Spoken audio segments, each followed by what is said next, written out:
The processing procedure of the raw material modifies each raw material into appropriate shapes and sizes. After cutting for each capacity with a slitting machine, standard LV motors are fabricated through punching process.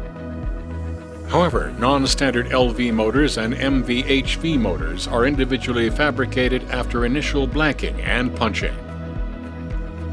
This is the rotor fabrication procedure.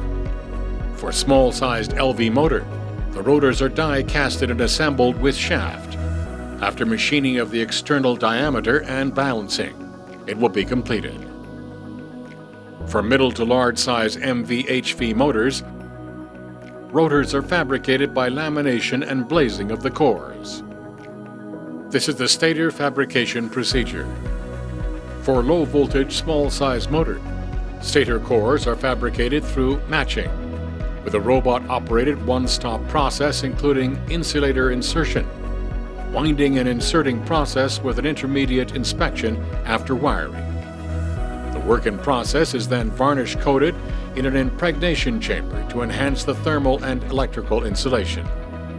For high-voltage large-size motors, stator cores are fabricated through matching. Copper wires are winded in a clean room. Insulted tape by an automatic taping machine. Preliminary dried, then varnish coated in a VPI tank and finally dried in a drying chamber to enhance the thermal and electrical insulation and mechanical characteristics.